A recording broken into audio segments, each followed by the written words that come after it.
Eto po ang magiging topic natin for today. Naku, standby kayo. Sana po mapanood niyo 'tong vlog kong ito simula't simula hanggang sa matapos dahil naku, ang ganda po ng mga balita ngayon. So pag-uusapan natin isa-isa.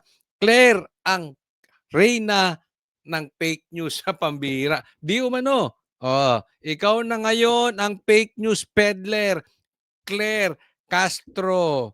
Allegedly. Mahirap 'yan baka ano, baka gumante, maghanap kasi wala siyang pambayad, 110 million. Nako. Pangalawa, Leviste, magdo-donate ng 110 million para sa flood control projects. Pangatlo, panic mode sa pag-divert bago ang blue ribbon o tinatawag na pinky ribbon. Kasi hindi na blue ribbon yang investigasyon diyan, pinky na, eh. Sa pangunguna nung, hindi raw bakla. Ayan, panic mode na sila. Kasi maituturo na yung isa sa best friend nilang mastermind. Pang-apat, ICI bubuwagin na. Pambihira. Wala wala nang napatunayan, bubuwagin pa. Ay, bubuwagin na. Wala pang napapatunayan, pambihira. Panglima, Boying, gigil na gigil kay Bong Revilla. Grade 1 ka na lang kung hindi mo alam yan. Pang-anim, state witness. Puro palpak. Ayan po ang magiging topic natin at marami pa pong iba. So sana dyan lang kayo, ha. Okay, hindi ko na po pagtatagalin. Pero paalala lang po, huwag niyo pong kalimutan na i-like po itong video na ito, itong vlog na ito. At sana doon sa mga hindi ko pa po subscriber, subscribe po kayo dito sa channel Coach Oli News PH. O ayan, simulan na po natin agad-agad. O syempre, dito natin sisimulan kay Libiste. Nako, delikado ka, Auntie Claire. Pasok. Pinag-aaralan ko po ang aking mga hakbang at nakita ko actually mabuti pa na magsalita siya kasi wala nang naniniwala sa kanya. Sino? Wala nang naniniwala kay Auntie Claire. Talaga naman. Mamaya pag-usapan natin lahat-lahat siya.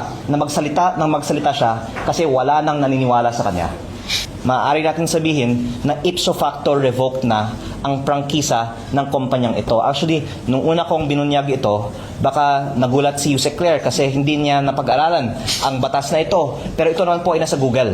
At kung ginawa lang po nila ang kanilang homework at hindi lang po pang social media content ang kanilang mga vlog, hindi na nila sanang sinabi ito at hindi na sila sana napahiya.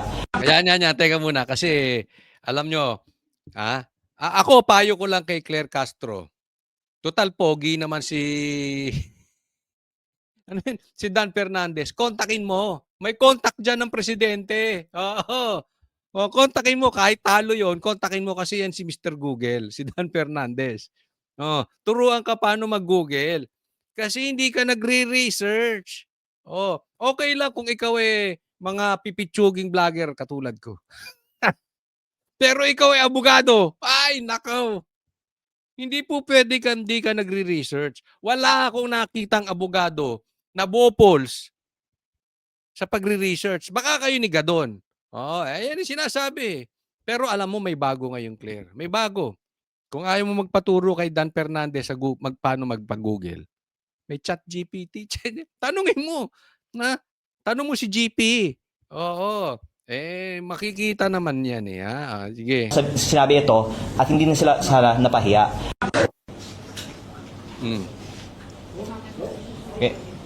Magandang tanghali po sa inyong lahat. Unang-una, nais ko pong pasalamatan ang bayan ng Balayan sa pag-host sa atin ngayong araw na ito. At tayo po ay kakagaling lamang sa Regional Trial Court ng Balayan para magsampa ng kaso laban kay Yusek Claire Castro.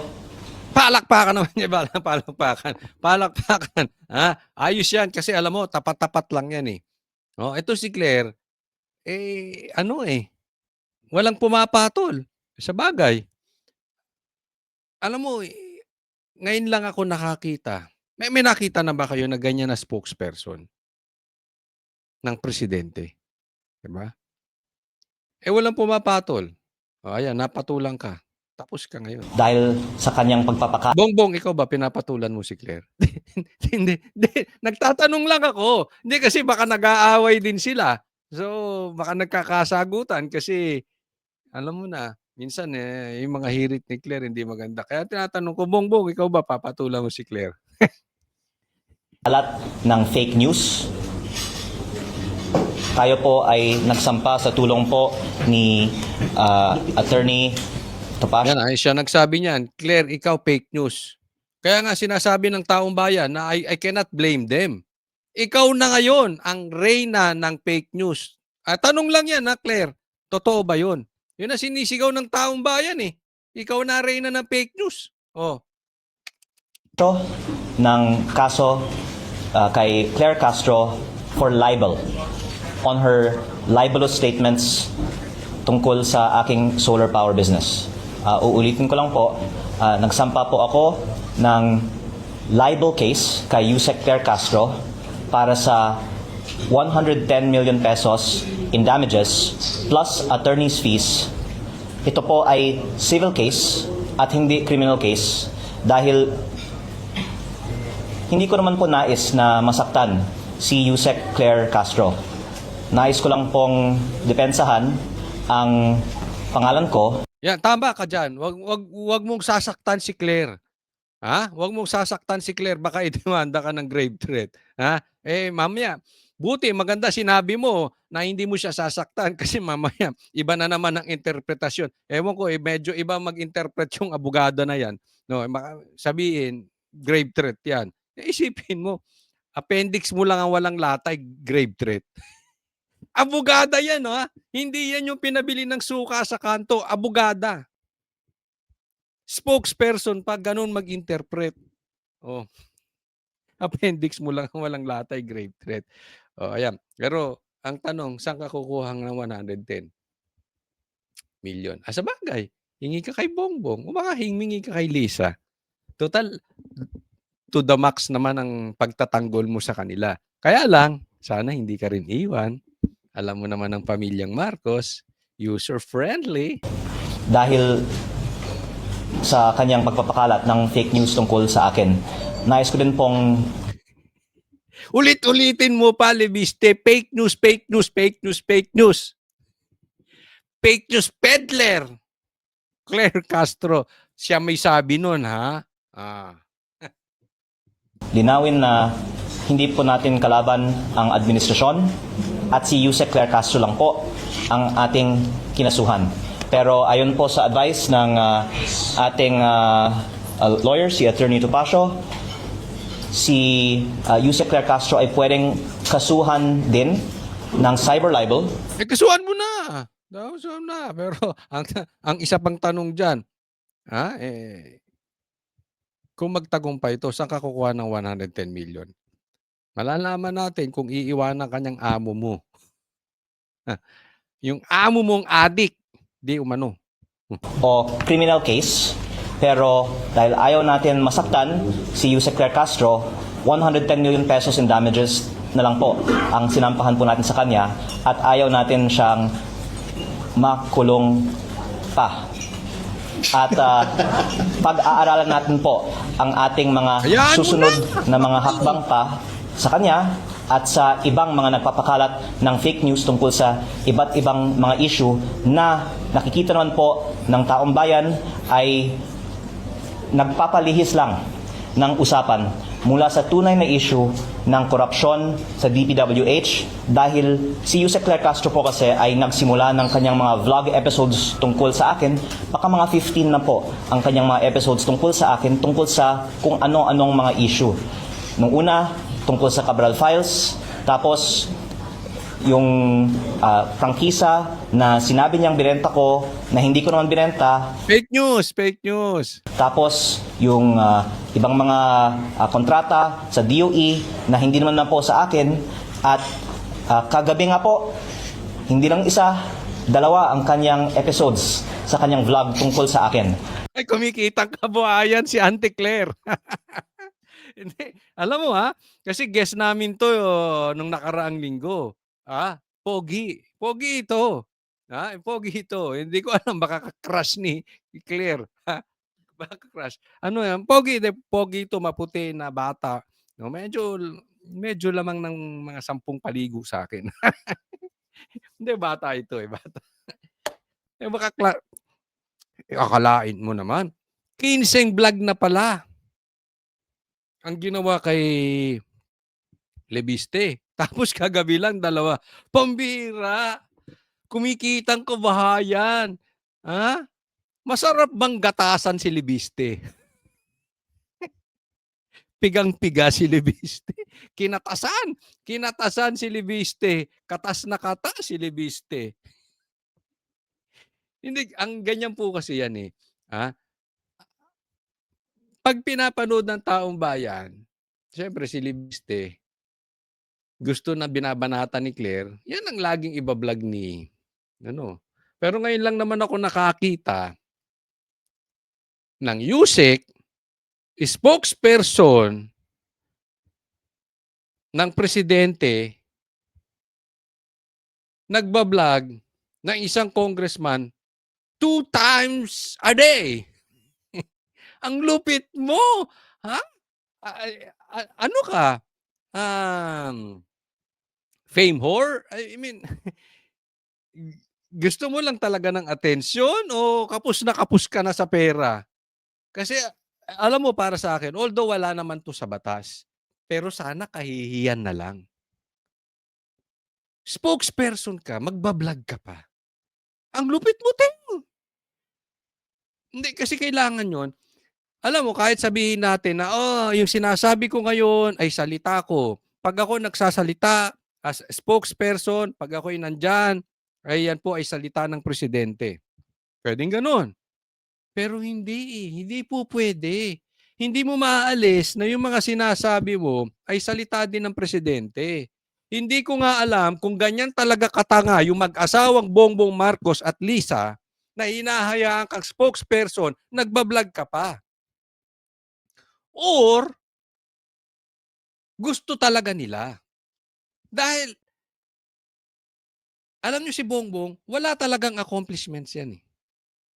Wala talagang magandang nagawa yan. At puro puro kapalpakan ang nangyayari sa kanyang administrasyon. So ang gusto niyan, baragan ng baragan ng baragan ng baragan. Kasi kung mag-uusap tayo, kung mag-uusap ang mga vloggers, kung mag-uusap ang mga media, kung mag-uusap ang mga politiko patungkol sa kanilang nagagawa, basag na basag sila. Pero kung baragan lang tayo ng baragan,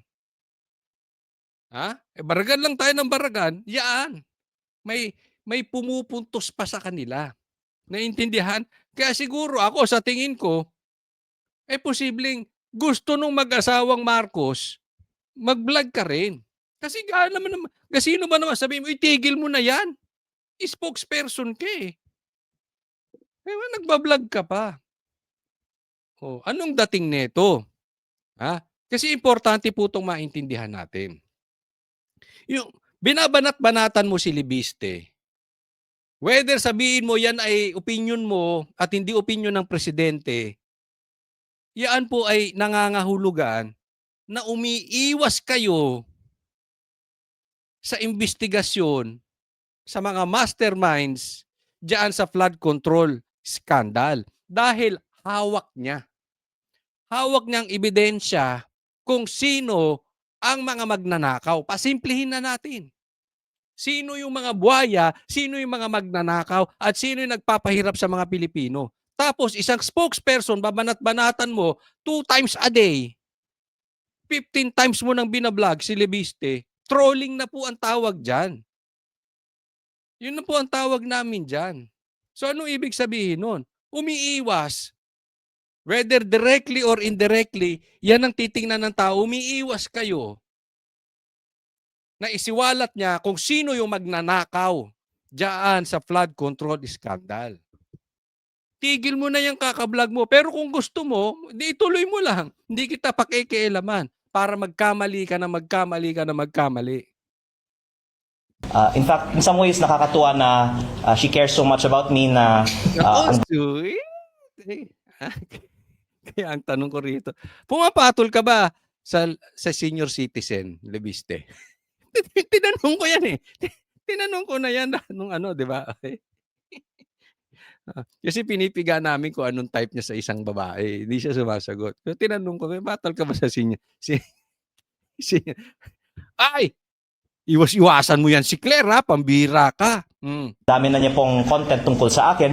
Pero sana naman po, purihin niya ako, wag niya akong i-criticize dahil lahat naman po tayo ay para sa good governance at laban sa korupsyon. Sana, katulad ng mga iba na kakampi din natin laban sa korupsyon, magtulungan na lang po tayo para ma-achieve ang mga layunin ng administrasyon na wakasan ng korupsyon sa DPWH.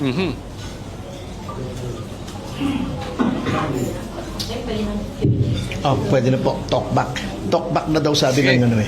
Gen Alpha eh. Okay, Congressman, Gary Pacifico po sa 102.3 FM, ito po sa Batangas. So, ito po bang mga parang fishing expedition sa pag-uungkat ng mga issue laban sa iyo? Sa palagay mo po ba, Congressman Leandro, ito po ba ay hinggil doon sa mga expose, doon sa mga Cabral files, like Cabral files na iyong isiniwalat sa publiko? At saan patungo itong mga nangyayaring ito?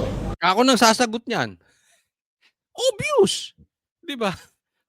Hindi, ang tanong nung media. Hindi, kahit naman ako yun ang itatanong ko sa kanya. Hindi ko sinasabing gano'n na kasi nung naging guest namin, yun ang talaga itatanong ko rin. No, para galing mismo sa kanya. But it's quite obvious na hindi naman siya dati pinapansin eh. Ngayon, bigla siya pinapansin dahil hawak niya yung listahan ng mga magnanakaw. Na yun na lang ang tawagin natin para madaling intindihin. Ang taong bayan na po ang pwedeng maghusga na nung lumabas lang yung Cabral files, doon nagsimula yung mga matitinding atake nila laban sa akin. Exactly. At si Yusek Claire Castro ang pinaka-high profile na example nito dahil sa dami nga niya po ng mga vlog episodes tungkol sa akin matapos lamang kong nabanggit na ako po ay in possession ng mga Cabral files. At ang isang dahilan actually na hindi ko naman sinusubukan na kausapin sila pa na wag na nilang tamaan ako ay nakikita naman ng publiko na hindi totoo ang sinasabi nila at ito po ay diversion lang sa totoong issue. At hindi po ako ang nadi-discredit nila. Dinidiscredit nila ang sarili nila.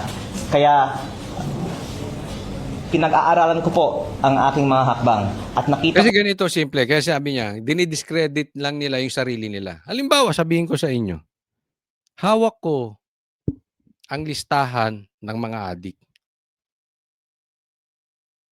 Hawak ko ang listahan ng mga adik na mga nasa gobyerno. Tapos biglang aatakihin ako nito. Hindi ba obvious? Kasi halimbawa ako presidente, hindi ako adik. Sasabihin ko, sige, labas mo yan. Gusto ko yan lista. Ako ombudsman. Hindi ako adik. Sige, ilabas mo yan. Gusto ko yan. Ako spokesperson. Gusto ko ilabas mo yan. Tara na. Halimbawa, ako ang mayor ng Davao City. Ay, gusto ko ilabas mo yan. Matatakot ka lang naman doon sa listahan niya kung adik ka. Yun halimbawa. Ito kung ikaw lang naman nagnakaw o isa sa kaibigan mo ang nagnakaw or pinoprotektahan mo yung kaibigan mong nagnakaw, talagang babanatan mo yan si ano. Obvious di ba? Si Leviste. actually, mabuti pa na magsalita siya kasi wala nang naniniwala sa kanya. Ayan, ito, paliwanag ko lang maiksian. Alam nyo sa katotohanan, yung mga sinasabi ni Claire, wala na talagang naniniwala. Meron siguro yung mga panatiko na talagang galit sa Duterte. May mga ganyan mga panatikong galit sa Duterte dahil meron silang kamag-anak na adik, naapektuhan ng kanilang pamumuhay dahil may buhay silang pang-adik, or yung iba komunista, meron po talagang crowd na ayaw lang sa Duterte. So, yan lang yung mga naniniwala. Pero alam nyo yung salita ni Claire is the same as yung salita ni Bongbong Marcos. Yung mga promises ni Bongbong Marcos at salita ni Claire, wala nang naniniwala. Meron silang cult following na lang talaga. Kakaunti na lang yan. Dahil lang, syempre, ito yung mga kakampuet and at the same time na ayaw makaupo o makabalik sa pwesto ang Duterte. Kaya sabi niya, magsalita na magsalita yan dahil walang naniniwala eh. Diba? Nakakarinig kayo ng mga pangako ni Bongbong Marcos. The more na nakakatawa. Alam mo, minsan, hindi po ako naging vlogger or naging sinakyan niya mga vlogs nitong si FLM. Alam niyo yung vlogger na yon. Tapos maraming vlogger kumita ron dahil sinakyan niya. Hindi yun ang issue ko. Ang issue ko dito is yung nakakatuwa na lang panuurin. Yung parang nagmumukha kasing tanga. Alam mo naman na yung pineflex niyang yaman ay hindi totoo. Same thing dito sa kila Claire at saka kay Marcos. Alam mo yung pinapangako nila wala. Kaya lang, entertaining lang na parang feel nilang katotohanan yung sinasabi pero wala namang talagang naniniwala na. Nag-release na po ng UCC si Yusek Claire Castro and this is the exact quote. Inamin ni Kong Leviste na he is not the owner of Solar para sa Bayan anymore, which has the franchise because he has already divested his shares. He himself is the source. What's your take on this? Ang unang kong sagot ko po kay Yusek Claire Castro, sumagot na lang si Yusek Claire Castro sa korte dahil may kaso na po kami. At ang direkta ko naman pagsagot para sa kaalaman ng publiko. Alam mo, Leviste, Congressman Leviste, hindi yan lang sasagot sa korte. Ano yan eh? Kayo na magbigay ng pangalan. Si Claire Castro ay blank. Lagay nyo sa comment. Ay, wag nyo kakalimutan na mag-like sa vlog ko at saka ito, like nyo at saka subscribe. Ilagay nyo dyan. Si Claire ay blank. Lagi niyang gusto na may attention sa kanya. So, syempre, pag sa korte, walang attention eh. So, gusto niya yung attention. Sasagot at sasagot yan. Ko ay, ang pahayag po kasi niya ay binenta ko ang kumpanyang may prangkisa sa Meralco kaya nagkapera ako daw dahil sa prangkisa. At hindi ko po binenta ang kumpanya na may prangkisa.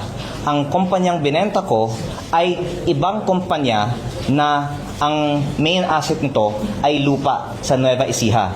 In fact, pinapasalamatan ko po si Pangulong Bongbong Marcos na siya po ang naging guest of honor sa groundbreaking ng proyekto ng kumpanya na itinatag ko. Ito po ang nagpasok ng pinakamalaking foreign investment sa buong Pilipinas sa taong 2025 at sa ngayon ay nag-employ ng mahigit 10,000 ng ating mga kababayan sa Nueva Ecija. Kaya hindi din po totoo na hindi po ako nagde-deliver sa aking mga kontrata. Binenta ko po ang aking kumpanya at yung may-ari ng aking kumpanya, majority stake ngayon, ay nagpapatakbo ng aking kumpanya at matagumpay po ito kasi ito nga po ay pinupuri ng administrasyon. Baka pati si Yusek Claire Castro, pinuri na niya po. Paliwanag natin mabuti. Kasi, ang datingan nito, parang tanga lang. Itong mga mayayaman na ito, hindi po ito katulad natin na meron pagka nagkapera tayo, magnenegosyo tayong maliit dito, di ba? Marami pong negosyo. Okay? Merong prangkisa, meron yung walang prangkisa. Ang ibinenta niya, yung walang prangkisa. Kaya nag-fake news si Claire. Kasi ang sinabi niya, ang binenta niya ay yung may prangkisa at pinagkakitaan yung prangkisa ng binigay sa kanya ng gobyerno. In the first place, walang pera ng gobyerno doon. Dahil ito, sadyang mayayaman ito. Hindi nakuha sa kurakot. So, ang dami nilang issue.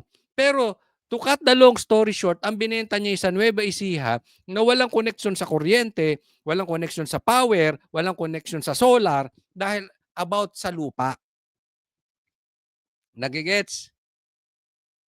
Ang masama nito, pumutak ng pumutak si Boying. Pinick up. Pinick up ni Claire.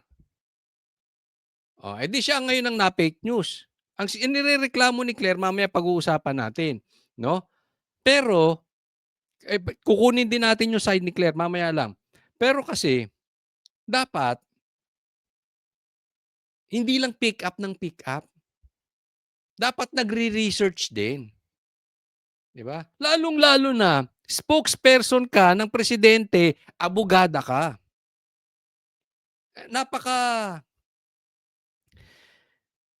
Napaka unlikely na isang abogado ganyan yung pag-augali.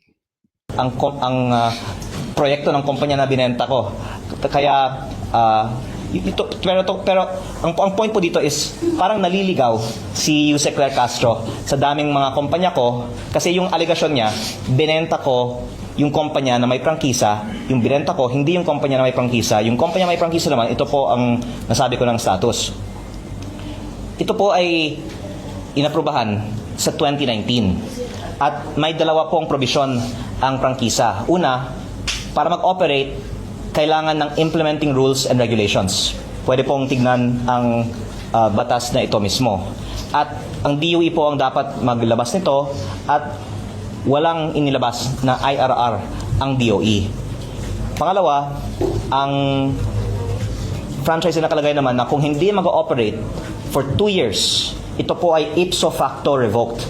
Ano, attorney, ang ibig sabihin ng ipso facto revoked? By its very fact, automatically. Okay. So, tumigil po ang operation ng kumpanya sa 2022 dahil hindi pa nabigyan siya ng mga permits to operate. Kaya, within 2 years of that, maaari natin sabihin na ipso facto revoked na ang prangkisa ng kumpanyang ito. Actually, nung una kong binunyag ito, baka nagulat si Yusek Claire kasi hindi niya napag-aralan ang batas na ito. Pero ito naman po ay nasa Google. At kung ginawa lang po nila ang kanilang homework at hindi lang po pang social media content ang kanilang mga vlog, hindi na nila sanang sinabi ito at hindi na sila sana napahiya. Yan. Papaliwanag natin mabuti. Pangalawang fake news. Kasi ang sinasabi dito, papasimplihin ko, no, kasi medyo legal terms yung mga ginamit. Ang pinapaliwanag niya dito, merong prangkisa na na-applyan noong 2019. Pero itong DOE dapat ay a-approvean yung IRR. Okay?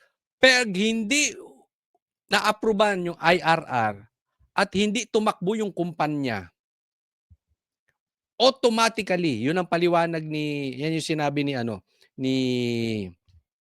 Attorney Topacio, automatically, wala na. So, ibig sabihin, in short, in 2021, since hindi na tumakbo yung prangkisa, hindi nakapag-release ng yung DOE ng IRR, canceled na. Nakukuha po natin. So, nag-fake news si Boying dito. Kasi si Boying ang una nagpalabas nito eh. So, meron na tayong hari at reyna ng fake news. Kayo ang bagay, hindi si Libiste. Bagay si Boying tsaka sino mag-agree sa akin na ang mas bagay si Boying tsaka si Claire Castro? Hindi, kasi yun eh. So, yung isang abogado na naturingang ombudsman na hindi nagre-research, na sabi ni Libiste ay pwede namang i-google, hindi nag-google. Ngayon may chat GPT, hindi pa nag-chat GPT. Ganyan ang mga abogado natin ngayon. Hindi nagre-research, ombudsman pa. So, nagpakalat ng fake news. Ito namang isang ungas din, na abogado rin. Pinick up yung fake news ng isa pang abogado. Anong nangyayari sa mga abogado natin? Congratulations nga pala, ha? Yung mga abogadong pumasa ngayon. Parang awa nyo na, wag nyo nang gayahin yung mga abogado ng mga nakikita nyo sa politiko ngayon. Parang hindi na gumagamit ng utak, hindi na nagre-research. Kayo na ang pag-asa ng taong bayan. Ha? Isang ka nakakita ng ombudsman papakalat ng fake news di umano. Tapos pipick upin pa ng abogado. Abogado na spokesperson yung fake news. Ang bira. Magagalit si Gadon yan. Sasabihin sa inyo, mga bobo. Mga bobo kayo, mga ano kayo, animal. Ha? Nako. But anyway,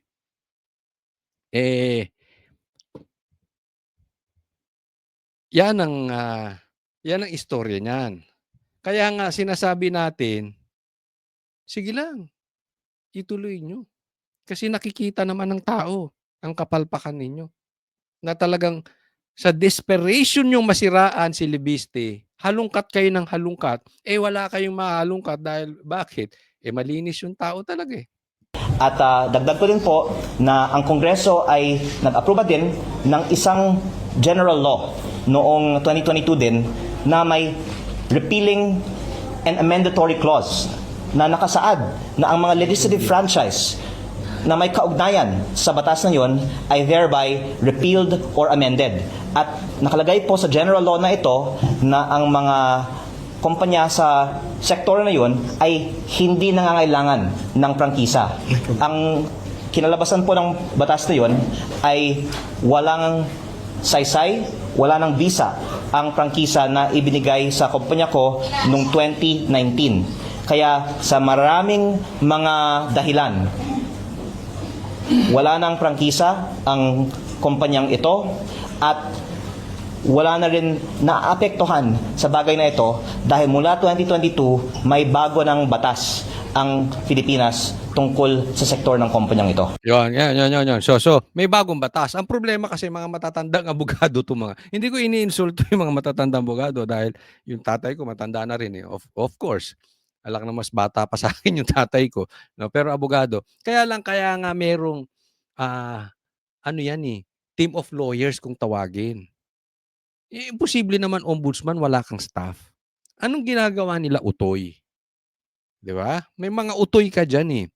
Ito namang nasa PCO, imposible namang walang team of lawyers 'yan. So dapat nagpapa-research din kayo sa mga bago. Kasi ang issue dito, ba't mo binenta? Pinagkakitaan mo yung may prangkisa na hindi alam. Dapat alam ito ng Congress. Ba't mo ibinenta? Yun yung issue. Una, hindi naman yun ang ibinenta niya.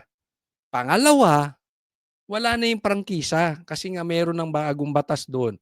Automatically, wala yung prangkisa. Konting Google lang. Konting Google. Next topic po tayo. Pag-uusapan naman natin, yung sagot naman, siyempre kailangan balansehin natin. Yung sagot naman ni Claire Castro. Eto, syempre, para balanse tayo ng istorya, pakinggan naman natin yung sagot ni ito ang tinaguriang bagong reyna ng fake news. Di umano. Yes, good afternoon sa iyo, Ruth, at sa lahat ng nanonood sa iyong programa. Good afternoon po. Pak na pak ang lipstick ni ate.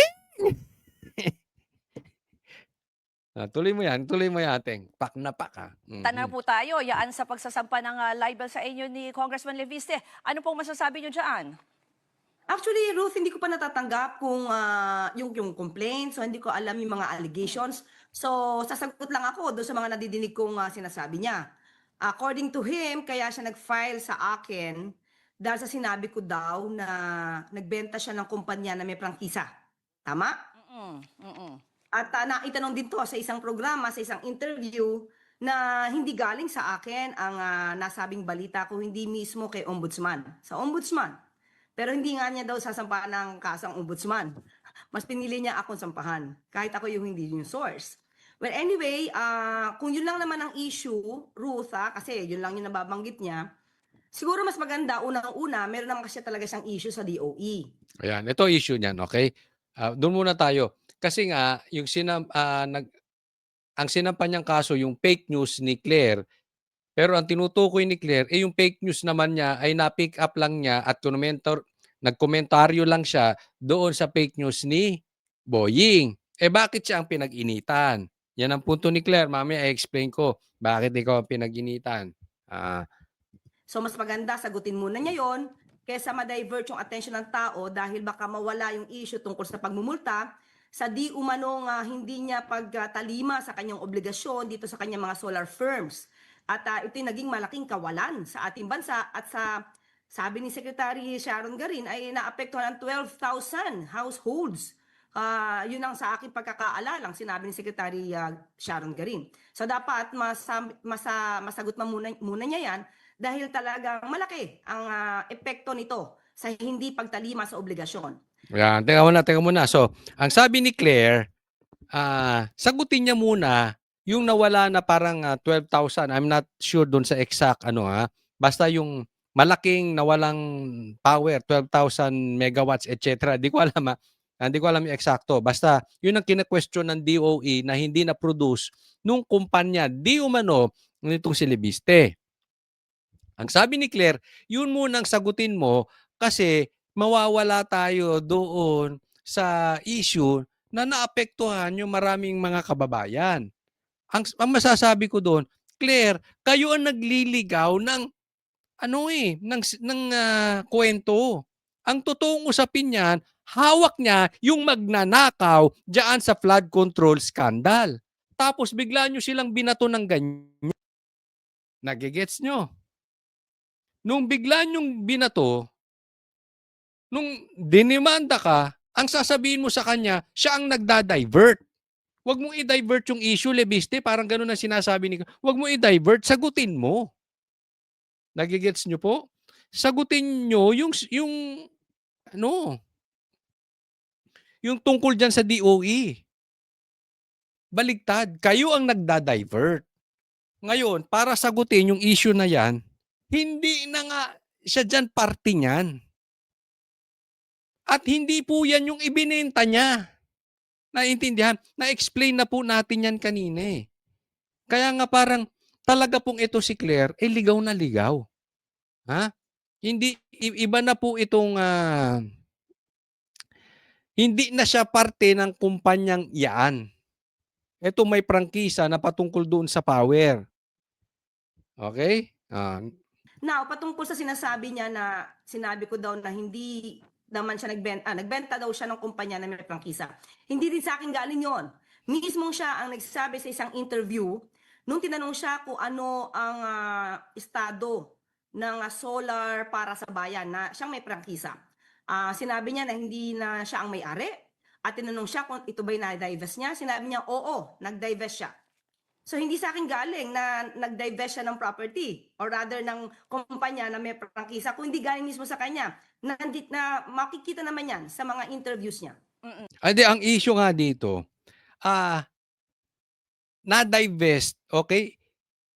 Bakit sa kanya mo sinisingil yung kakulangan na 12,000 na yung power na yun, hindi na nga sa kanya yun. Na-divest niya na. Iba na po ang katungkulan niya doon. Parang kung hindi ako nagkakamali, ay siya ay parang investor na lang doon. Wala na siya doon sa day-to-day na negosyo. Wala na siya doon sa manpower. So naiintindihan po natin, medyo na nalilito na si Claire eh. Ang dinimanda nitong si Leviste yung fake news mo na sinasabi siya ay nagbenta. Iba naman yung binenta niya. Nagigets po? Kaya nga, kung meron kang doon na kayo magsagutan sa korte. Oo. Pero naintindihan po natin, magkaiba ata sila ng kumpanyang sinasabi. Hindi naiintindihan ni Claire kung ano yung na-divest na at wala ng prangkisa.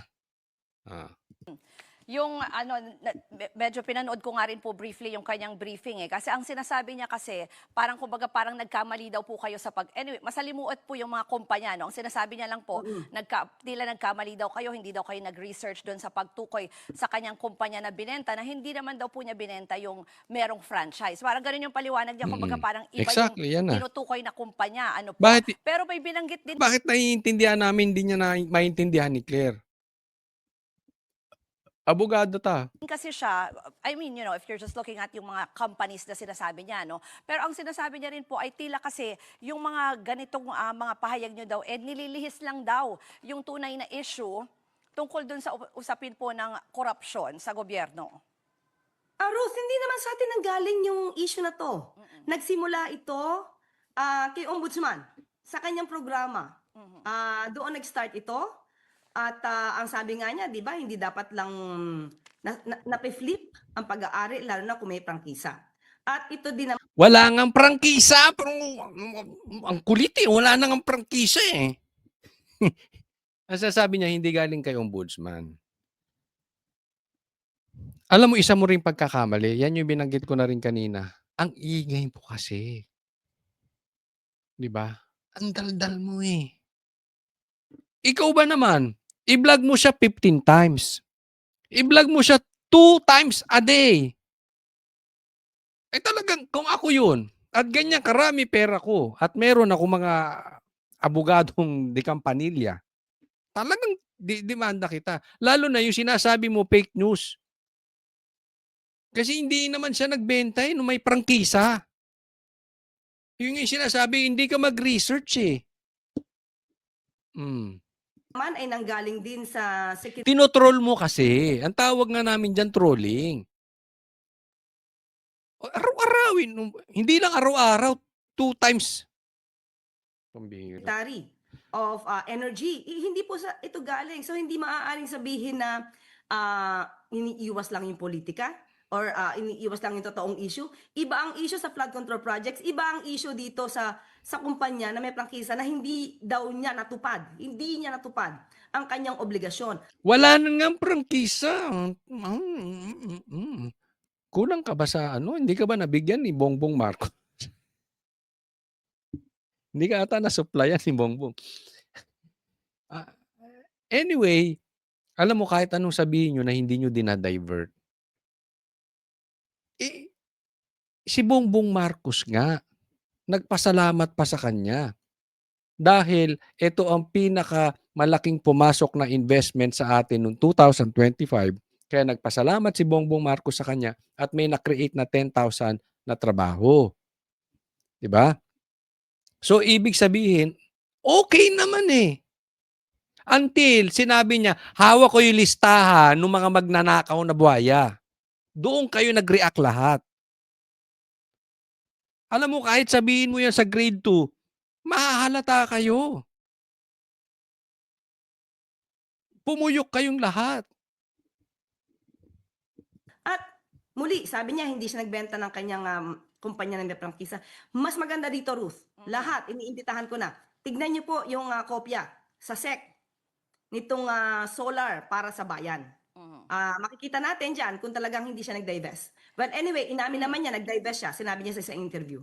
Yung sinasabi nyo nga kasi hindi kayo yung source no tungkol dito sa mga usapin tungkol dito sa mga solar energy companies ni Congressman Leviste. Bakit po kaya kayo yung kinasuhan? Ano? Bakit po kaya kayo yung pinuntirya? Anong tingin nyo dyan?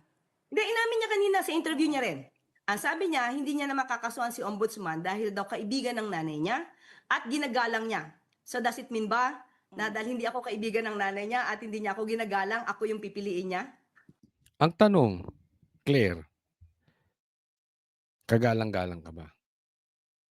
Seriously. Kasi ang sabi niya si Boying, ang dapat kinasuhan din at hindi lang siya.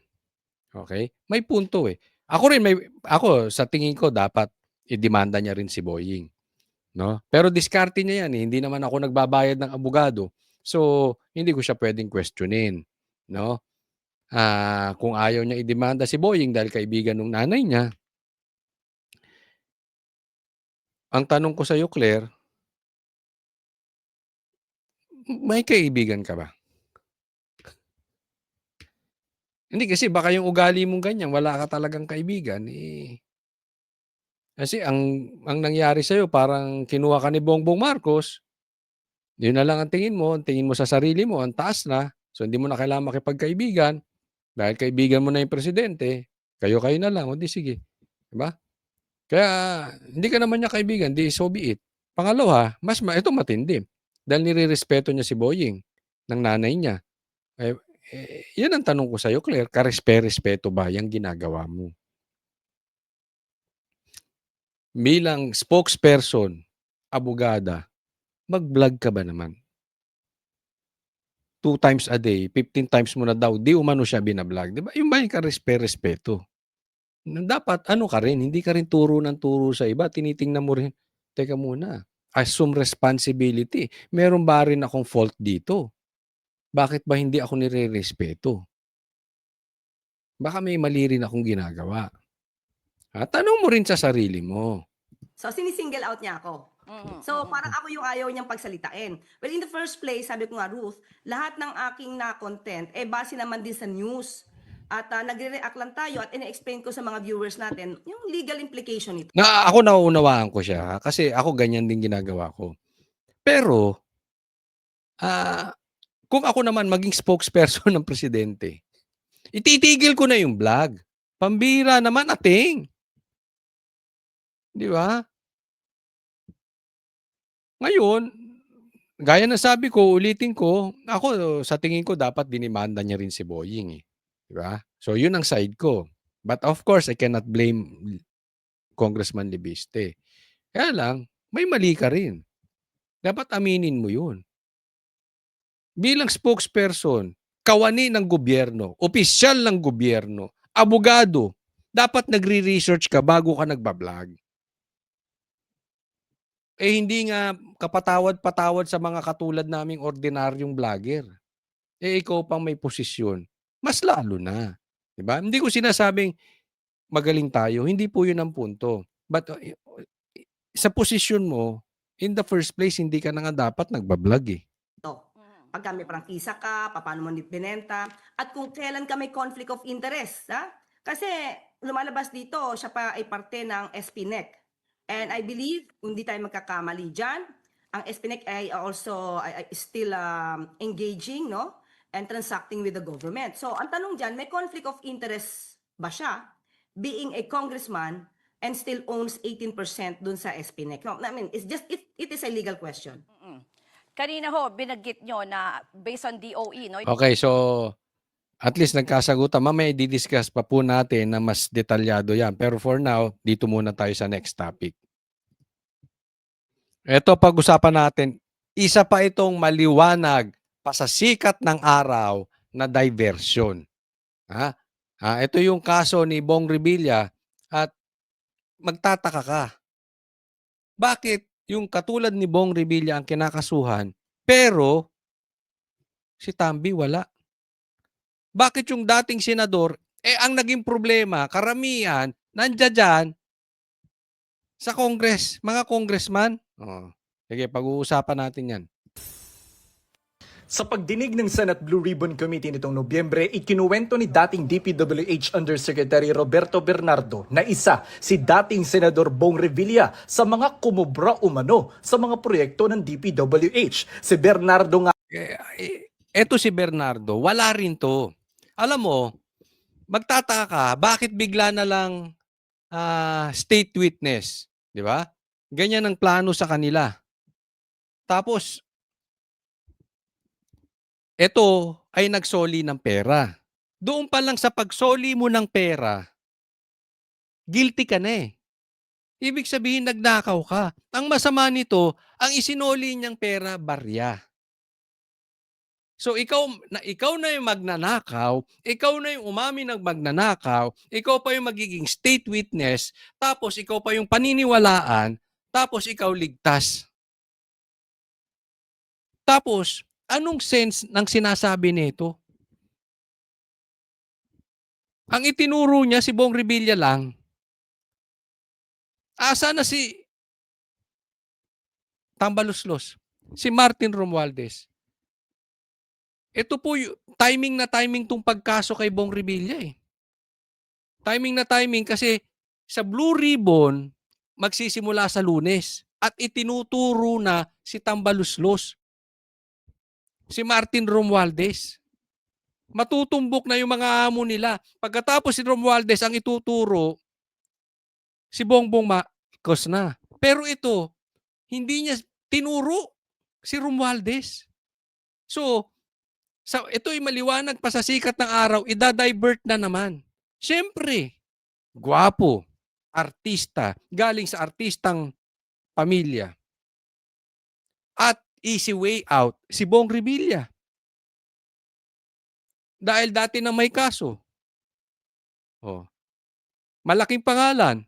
Tapos ngayon, wala na sa Senado. 'Di ba?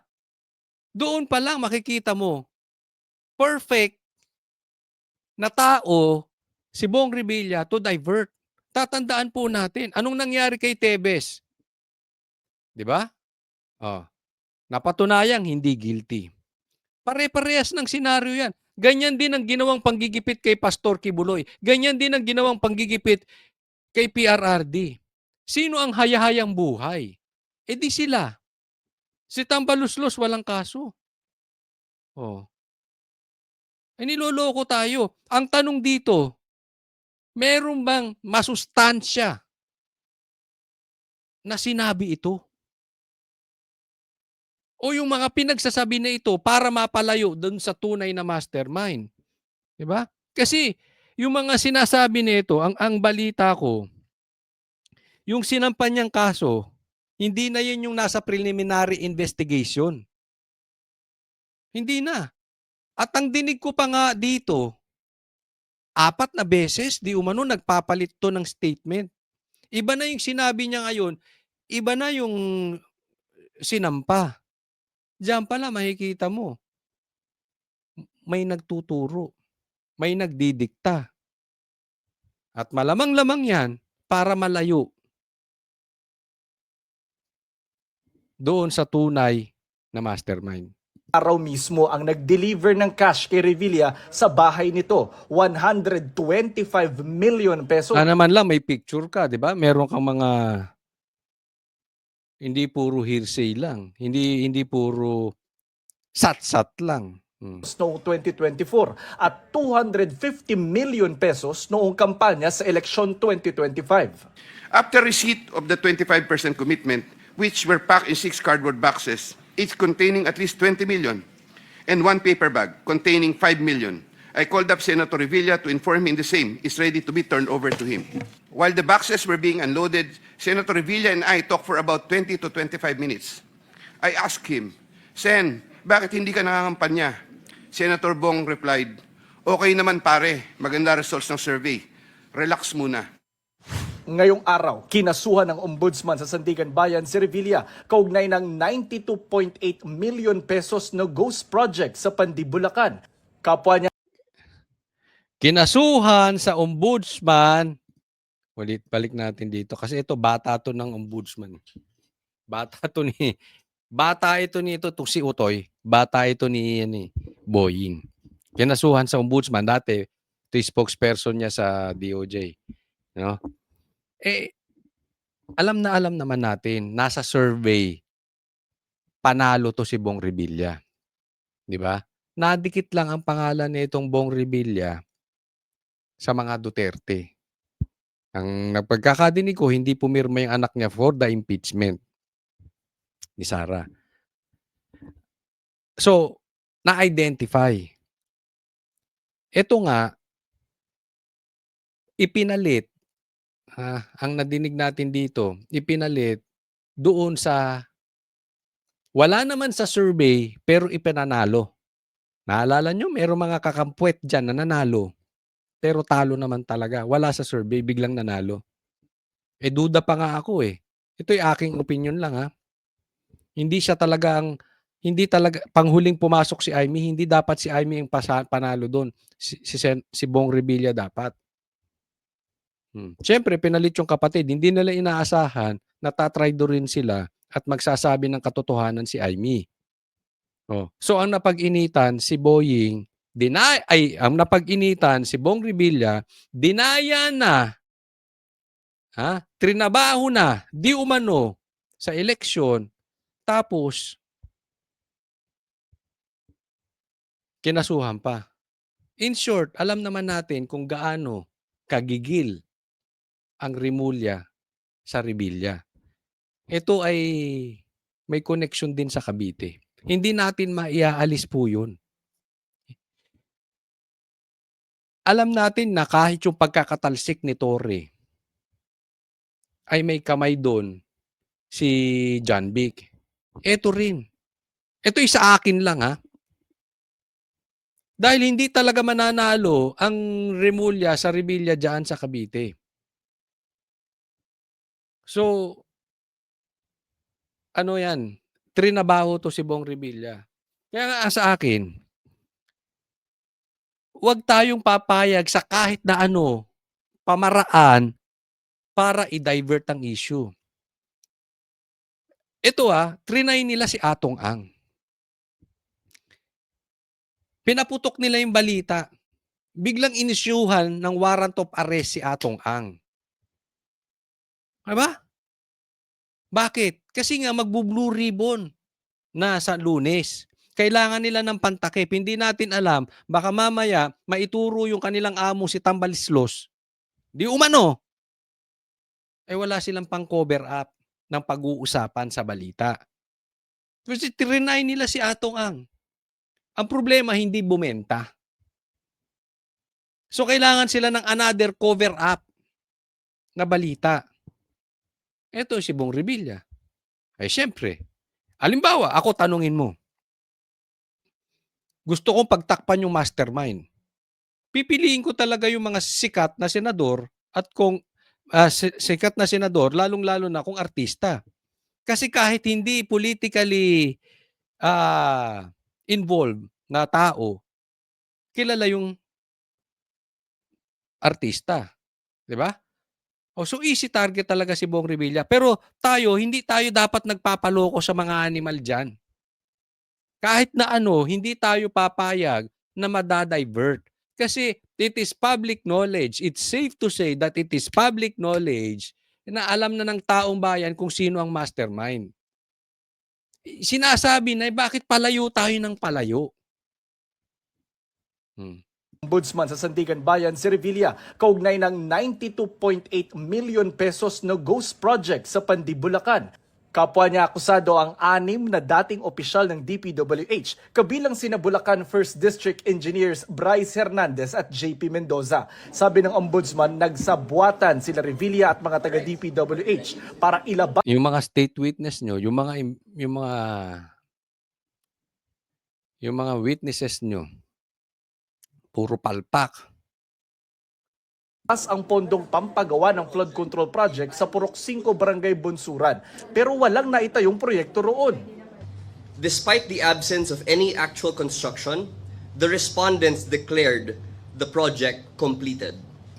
Thereafter, to facilitate the release of the entire project cost, the respondents are found to have falsified accomplishment reports, issued fraudulent billing documents, and endorsed disbursement vouchers. Sabi Nino ni Bernardo. Sabi Nino, ng mga magnanakaw din. Ako ginagamit ko lang yung term na magnanakaw kahit na para kasi madali lang intindihin, okay? Hindi kasi baka sabihin hindi pa naman proven na yang sinasabi mo magnanakaw nga sila. Pero sila mismo Sila mismo inamin na nila. Kaya nga sila nagsosoli ng pera Dahil nangurap sila. So ano yung mga pinagsasabi mo, Utoy? Sino nagsabi niyan? Yung magnanakaw din? Sino nasa matinong kaisipan na siyempre, alang ilaglag mo sarili mo. Natural, magtuturo ka. Kahit sino ituturo mo. Kung kaya mo ituro ang Duterte, ituturo mo ang Duterte. Same, itong si Boying at saka to si Claire, same. Isipin mo to si Claire, maipasok ko lang. Sinasabi niya na bakit siya ang dinimanda ni Libiste, anong koneksyon. At sino ang tao sa likod ni Libiste? Bakit ako pinatatahimik? Anak ng teteng. Diyan pa lang sa pasintabi, diyan pa lang sa introduction ni Claire, pupunta na naman tayo sa Duterte. Ganyan. Of course, magnanakaw eh. Ituturo niya kang sino-sino. Ituturo niya kahit si Lapu-Lapu, kahit si Magellan, basta mailigtas yung sarili. Di ba? Ito, bigla ang naging state witness. Ang balita din dyan, di umano, magre-recant na yan ng sinabi. Di ba si Alcantara medyo nag-iiba na tono? Pag hindi siya ginawang state witness, i-recant niya yung mga sinabi niya. So, ginawang state witness, panindigan nyo na yan. Yan na yan, ituro niya. Tapos na tayo. Okay? Oh, okay? O, tambalos-los. Okay ka na dyan. Mark, safe. Di ba? Hiling ng ombudsman sa Sandigan Bayan maglabas agad ng hold departure order at warrant of arrest laban sa mga akusado. For the case of malversation, the prosecution recommended no bail. That said, if and when warrants of arrest are issued by the court, the respondents will have to be detained pending trial. Bigat, no? Yan pa ang gusto nila, Nobel. So, normal, yan ang pag-uusapan ng tao. Diba? Hahatiin, yan. O kasi nadidikit nga si Bong Revilla sa Duterte na, parang ganun.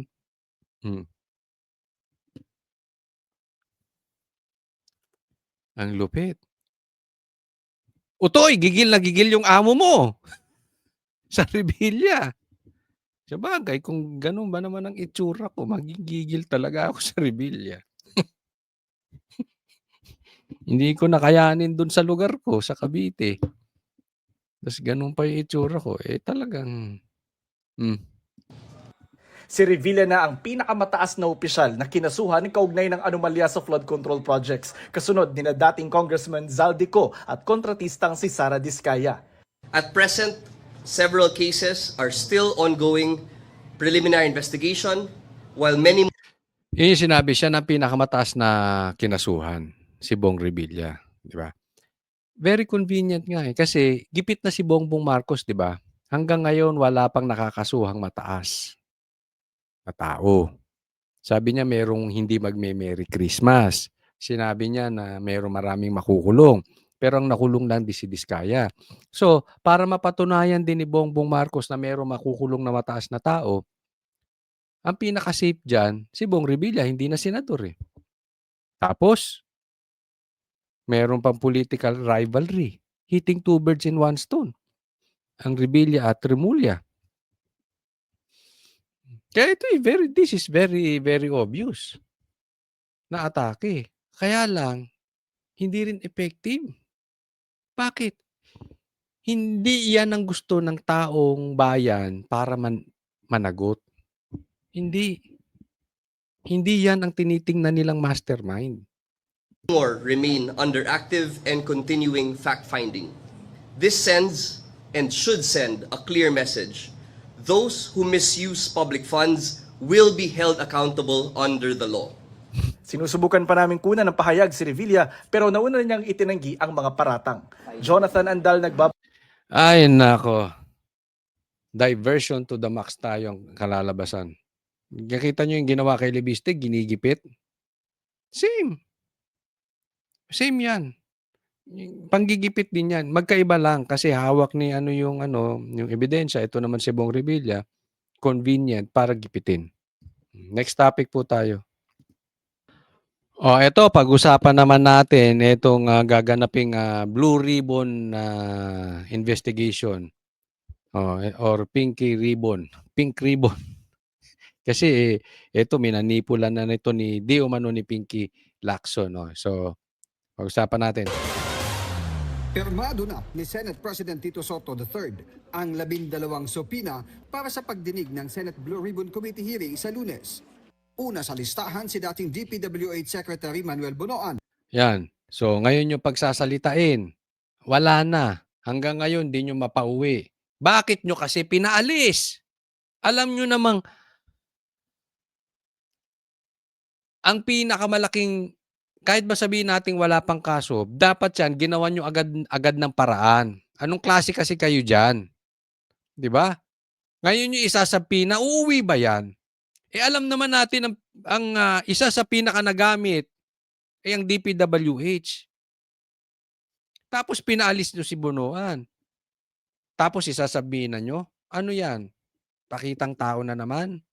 Nakasalukuyan pang nasa Amerika matapos samahan umano ang kanyang misis na magpapagamot doon. Ano kaya nangyari sa misis nito? Baka malala na. Nagpapagamot lang, hindi na umuwi.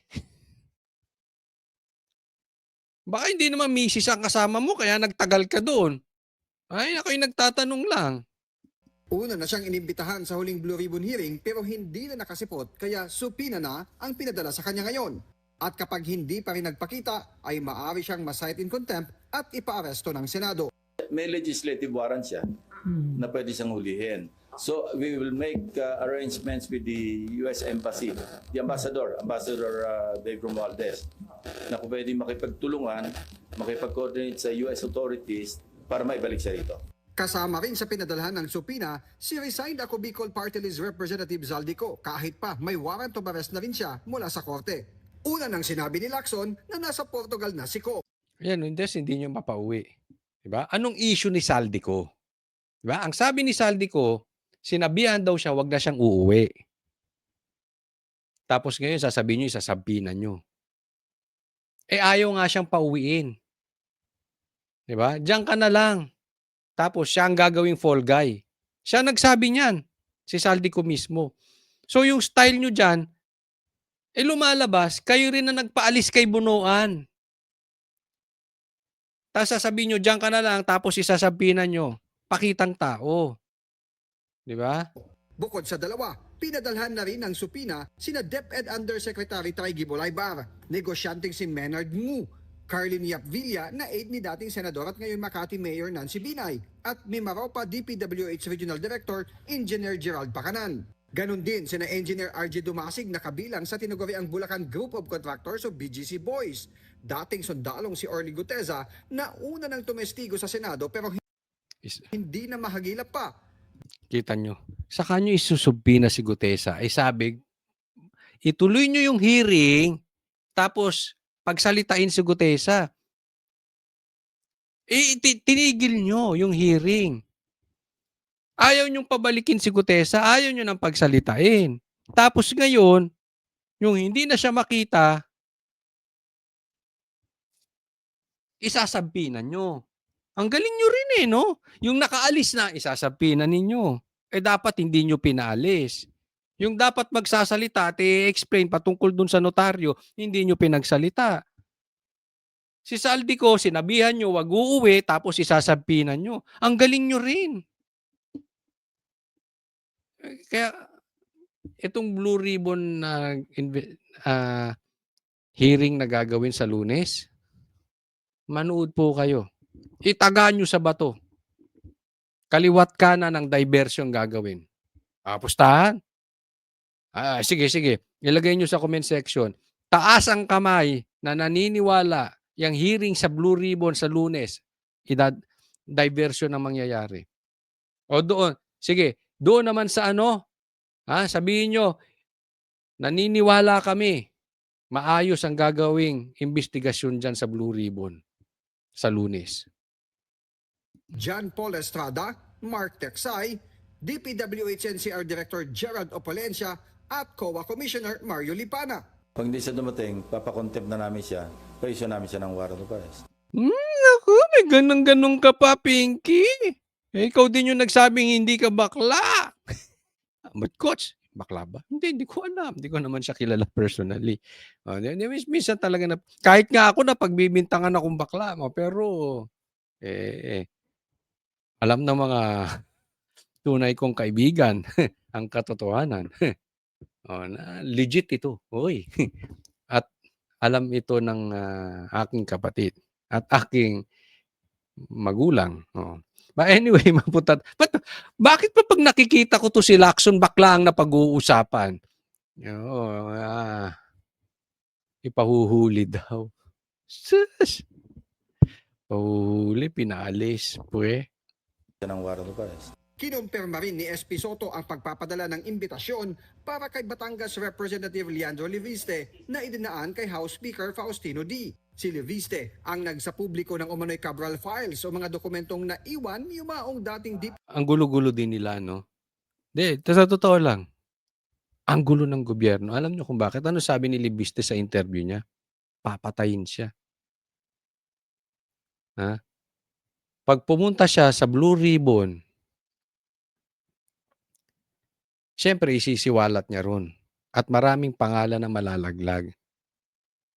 So, ina-advisean siya. Kaya nga umiiyak na yung nanay niya. Isa ka pang fake news, Ping Lacson. Hindi siya ang umiiyak. Ang umiiyak yung nanay niya. Yan yung sabi ni Leviste. Anyway, pag pumunta raw siya, baka may hindi magandang mangyari sa kanya. So, in short, iimbestigahin niya, pinapupunta nyo, iimbitahin ninyo, tapos may mananakot sa kanya. So, anong ibig sabihin? Lumalabas, parang nag-imbita ka ng tao na ayaw nyo naman pumunta. Ganun kasimple. Hindi lokohan yan. O, diba? Pero, kung papatayin nyo naman siya, yung USB, na ikalat na niya. Alam niya na yung system. Malay nyo! Hawak ng Banateros yung USB. hindi namin hawak. Baka mamaya hindi niya binigay sa amin. Baka binigay niya kay kay Sir Jack. Nalagay pa sa alanganin si Sir Jack. Tuloy po. PWH Undersecretary Maria Catalina Cabral. Para sa agenda. Okay, next topic po tayo. So kanina napag-uusapan natin yung mga gaganaping investigasyon dyan sa Blue Ribbon. Tapos yung hawak na Cabral files nitong si Leviste. So patungkol lahat po to sa flood control. 'Di ba? Skandal. Ngayon, pag-usapan naman natin tong ICI na di umano sila yung matinong nag-iimbestiga patungkol sa mga magnanakaw. Pasok. Well, it depends on how much work they still have left. Nakadepende sa natitirang trabaho ang magiging kapalaran ng Independent Commission for Infrastructure o ICI. Ito ang pahayag ni Pangulong Ferdinand Marcos Jr. sa gitna ng usap-usapang posibleng pagbuwag sa independent body. Bubuwagin na. Di umano yung ICI. Ilang kritiko na rin ang kumuwestiyon sa kakayahan ng ICI na mag-imbestiga sa flood control projects dahil iisa na lamang ang miyembro nito sa katauhan mismo ng chairperson nito na si dating Justice Andres Reyes Jr. Tinawag pang ICI, iisa lang ang member, pambihira. Daig mo pa kulto. Mag-isa ka lang. Ano ba ginagawa mo dyan? Lumayas ka na. Hindi, eto seriously kasi, alam mo yung ginagawa ng ICI, parang wala namang power. Hindi binigyan ng budget ng Pangulo. So, sa madaling salita, hinog sa pilit. Si Bongbong Marcos mahilig sa ganyan.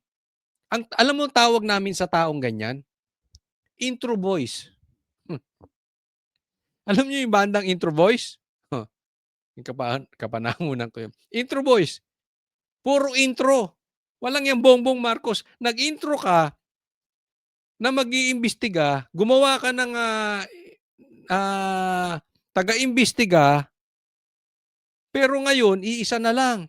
Tapos, bubuwagin mo na, wala pang na-accomplish. Anak ng teteng. Hindi ba kakahiya yan? Bongbong, you have no leadership. Diyan pa lang kita na. Ang hilig mong magsimula nang hindi mo kayang tapusin. Huwag mong gagawin yan. It's too big. It's too big. The problem is too big. Huwag kang magsisimula nang hindi mo kayang tapusin. Pambihira. Delikado yung ganyang gawain.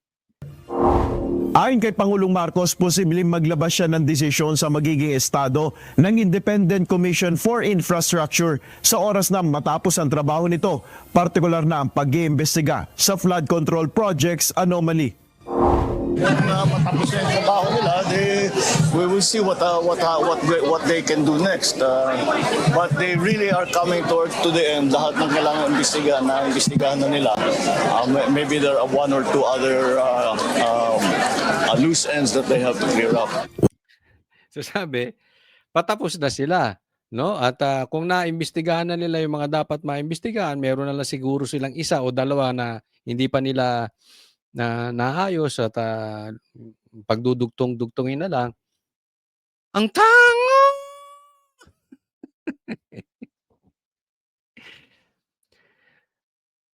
Ilang buwan na sila, wala silang na-accomplish.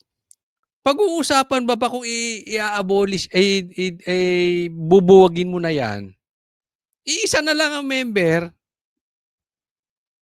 Wala pang naayos. Ano lang dinaanan ng ICI?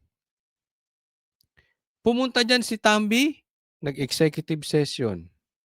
Hindi nalaman ng publiko. Nagpunta dyan si Sandro, yung anak mo, executive session din, hindi rin nalaman ng publiko. May na-accomplish? Wala. May naimbestigahan? Wala. Kayo-kayo lang nagkakaalaman, walang nadinig yung taong bayan. Parang lumabas yung ICI, ang trinabaho lang yan, magpa-imbestiga, yung mga sangkot na mastermind na kamag-anak mo, pinsan mo at anak mo, ng executive session para lumabas silang malinis, tapos na. 'Di ba? Kalukuhan. Isipin mo, bubuwagin na yan nang wala pang na-accomplish. Same thing sa'yo, Bongbong Marcos. Matatapos na termino mo, wala ka pang na-accomplish. Baka mamaya mapabilis ka pa. Ha? Huwag naman sana madulas ka dyan. Nako, pambihira. Pag nadulas ka dyan, mataas-taas yan. May kalalagyan ka dyan. Kaya huwag kang masyadong magpaka-high. Ha? Huwag kang masyadong magpaka-high kasi pagka ikaw masyadong high at ikaw lumagakpak, masakit. So huwag kang magpaka-high, huwag kang magpaka-over high. Yung tinutukoy ko yung hagdan, ha? Huwag kang masyadong akyat na mataas, baka malaglag ka. Kasi pag super high ka, sobrang high ka, malaglag ka, delikado. Oh. So, in short, wala ka pang na-accomplish sa Pilipinas, puro pasakit sa ulo, pasakit sa puso ang ginawa mo sa Pilipinas, aalis ka na. Bagay, kung gusto mo umalis ka na. Wala ka rin pakinabang. Kasi yung ICI, tanggapin natin, masakit man sa katotohanan, wala din namang pakinabang. Wala pa ring desisyon si Pangulong Marcos kung magtatalaga ng kapalit ni na dating Commissioners Rogelio Singson at Rosana Fajardo na mga... Sinong gustong pumalit? Kahit ako, hindi ako papalit dyan. Maiimbestigahan mo, tapos didiktahan nyo ako. Tapos walang budget. Utang. May utang pa raw itong mga to, di ba? 40,000 kay Mayor Magalong. Isipin mo yung panggagastos ko sa investigasyon galing pa sa bulsa ko. Pambihira niyan. Nagbitiw sa pwesto. Ayon sa Pangulo, kung natapos na niya ang trabaho ng ICI, dapat nakatutok na ang lahat sa magiging aksyon ng Department of Justice. Huwag mong sabihin bubuwagin mo pag natapos na ang trabaho ng ICI. Kasi hindi mo na bubuwagin yan forever. Walang matatapos na trabaho ICI. Buwagin mo na. Kasi wala ring silbi. Huwag yung bubuwagin mo pag natapos ang trabaho. This at Office of the Ombudsman sa mga isinasangkot sa anomalya. That we haven't really decided on that yet. Depends again, it all depends on the work that ICI still has in front of it. Pag kailangan pa, then we will. But if the work is done... Mahinang klaseng leader to. Indecisive. Kung naibigay na lahat ng information sa DOJ at saka sa Ombudsman, then the focus now of the investigation will go to the DOJ and the Ombudsman. Ito ang sagot ng Pangulo sa ambush interview matapos niyang pangunahan ang inaugurasyon. Ay nako. Next topic na po tayo. Wag na yan. Ito po, balikan natin si Libiste. Maganda kasi ito dahil dito makikita natin na meron na talagang pagpaplano sa buhay niya dahil talagang grabe ang hawak nitong ebidensya. At hindi lang patungkol sa flood control. Huwag nyo akong patayin. Dahil kung papatayin nyo ako, lalabas ang buong katotohanan ng mga ginawa ninyo sa DPWH. Mangiyak-ngiyak na siya. Oh. There are really threats to me right now. Dahil baka noon hindi alam ng iba ang ibang hawak ko maliban sa Cabral Files. Ang lumabas na sa media ay tip of the iceberg ko lamang. Kung ilabas ko lahat ng mga files na hawak ko, maiintindihan ng taong bayan bakit higit pa sa lahat ng ibang mga target, ako ang pangunahing target ng iba't ibang mga personalidad sa nakaraang mga araw at linggo. Alam nyo, naiintindihan naman ng taong bayan ikaw eh. Sa katunayan, sabi ko nga kahit grade 2 maiintindihan eh. Yung meron kang lalabas ka ng listahan ng magnanakaw tapos babanatan ka. Eh doon pa lang kita na natin sino itong mga sindikato na involved sa magnanakaw. Obvious yun. Kitang-kita yun. Maliwanag yun. Kahit grade 2 ka, paano kung grade 5 ka na? Paano kung matanda ka na? Mas naiintindihan mo yun. Mas alam mo yun. Pero sabi niya, tip of the iceberg lang yan.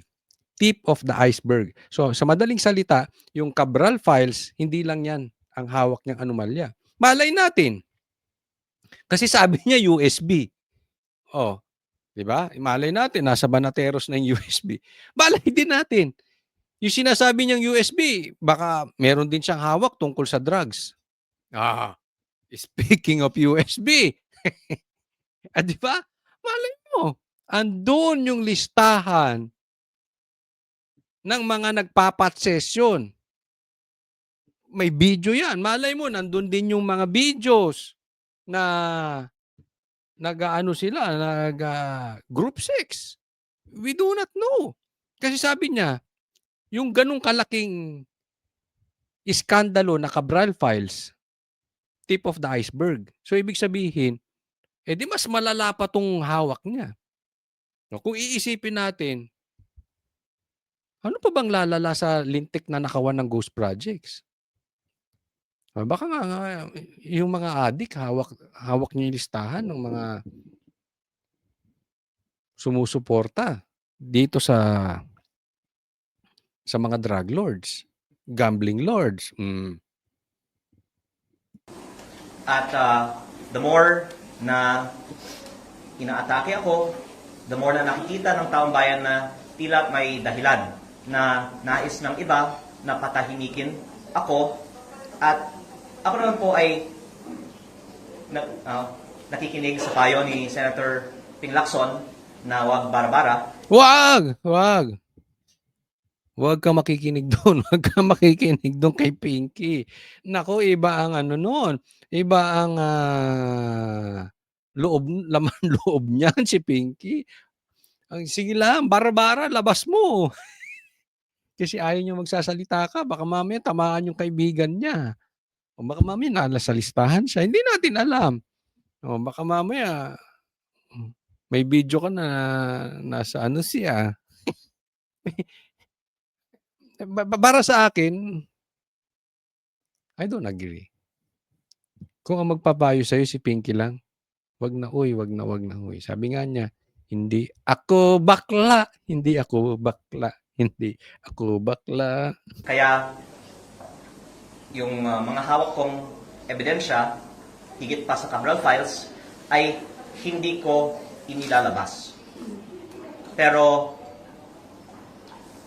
ang taong bayan na mismo ang pwedeng makakita na tila may dahilan na napakaraming mga personalidad ay umaatake sa akin. Kung ako naman po ay walang hawak na damaging evidence, siguro marami naman pong ibang atakehin nila na lang. No, 'di ba? Ganun lang 'yun eh.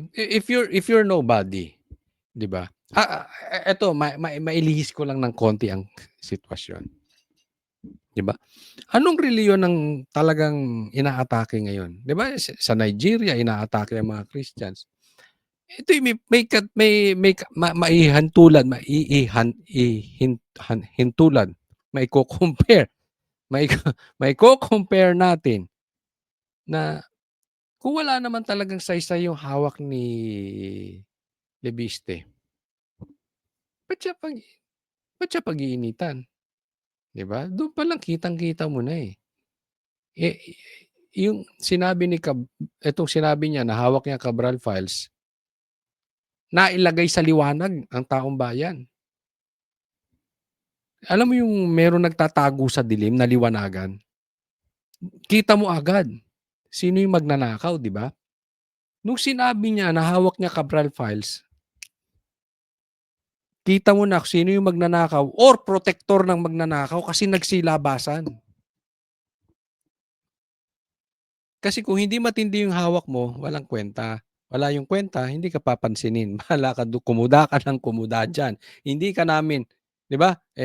Si Claire nga binablog siya 2 times a day. Maraming ibang mga talakayan nila na lang.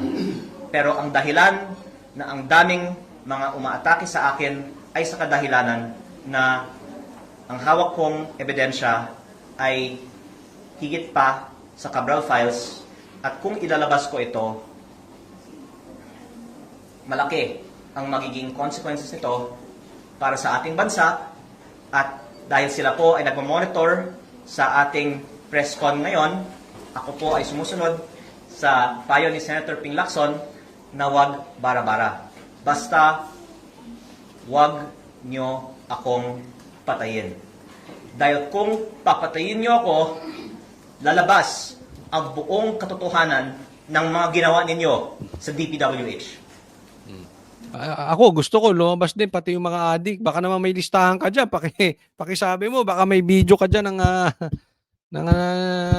nagtsumochongke o kumo-cocaine, baka naman labas natin dito, paki-share mo lang, ha? Yan ang inaantay rin ng taong bayan, 'di ba? Kasi isa sa pahirap sa Pilipinas 'yan, 'di ba, yung drugs. Ito po ako, patuloy nating suportahan 'to si Lebiste. I think, so far hindi natin alam kung balang araw magbabago 'to kasi bata pa, eh. So hindi pa siya nasasayaran ng